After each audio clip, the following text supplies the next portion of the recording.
This week, leaders at UC Berkeley unanimously voted to replace about 40 gender-specific words in the city code with gender-neutral terms.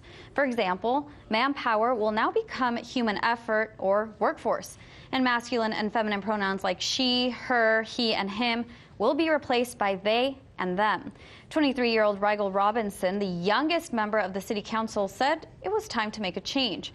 Rigel, who co-authored the measure, said, as society and our cultures become more aware about issues of gender identity and gender expression, it's important that our laws reflect that. Here with me to discuss this new measure is conservative commentator Steve Malzberg. Steve, thanks for being here. It's my pleasure. Now, be careful what you call me because, you don't want to offend anybody. Well, Steve, Berkeley is one of the most progressive cities in the nation. We know that. It's had a long history of making and implementing some progressive politics and rules and measures. Right. Does this come as a surprise to you? No, nothing that happens in Berkeley or in California in general would ever surprise me. But, I don't know whether to laugh or cry about this, to be honest with you. Human power instead of manpower, that is bizarre. It's funny. But I think I tend to want to cry more than laugh because this is all part of a grand scheme. It's indoctrination.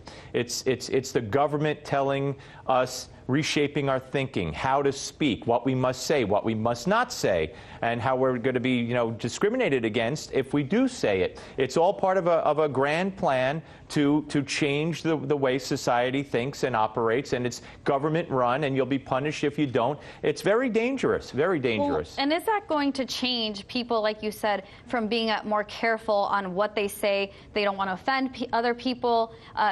Becoming more aware of the rhetoric and the words that they use. No, I mean, the ultra left, the people who are applauding this bill, who wanted this bill, who care about this bill, they do it now anyway.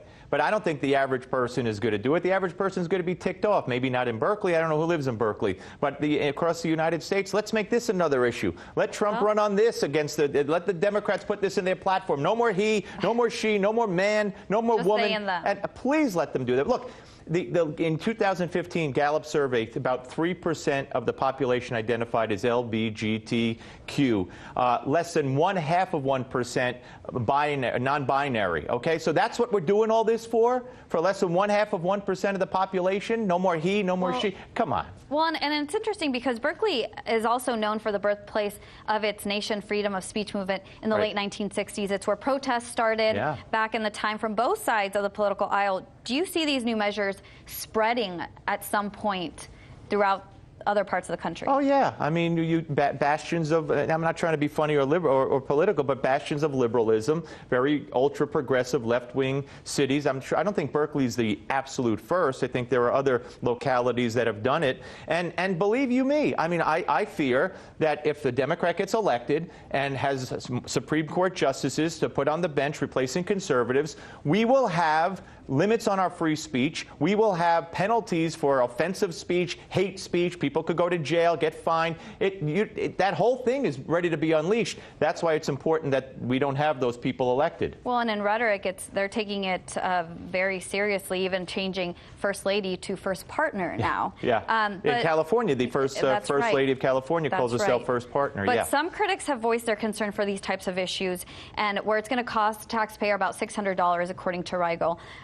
Are there more important issues critics have said, like homelessness, for example, that they should be spending this money on? Yeah, I mean, $600 is, not even a drop in the bucket. And I don't know what the homeless situation is in Berkeley, but certainly in big cities in California, it's horrendous. It is. That's why it amazes me that all the Democrats and the left talk about are things like this or immigration. I mean, what about the U.S. citizens that are sleeping on the street? Nobody talks about them.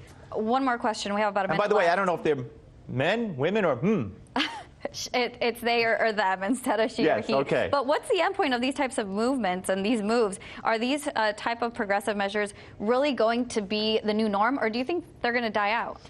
Again, they will be the new norm legally if a certain segment, if a certain party is ever put into power. If the AOCs of the world and the left wing of the Democrat Party gets into power and gets to put Supreme Court justices and federal judges on the bench, it will be the law of the land. And can you imagine being fined for using she or he?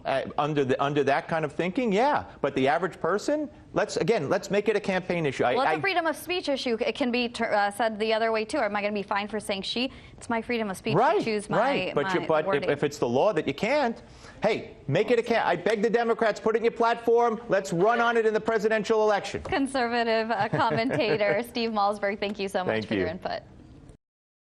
Hey YouTube, thanks for checking out our channel. We hope you enjoyed the video. We have tons of content for you just like this. For more of RT America's one-of-a-kind news and analysis, be sure to subscribe and never stop questioning more.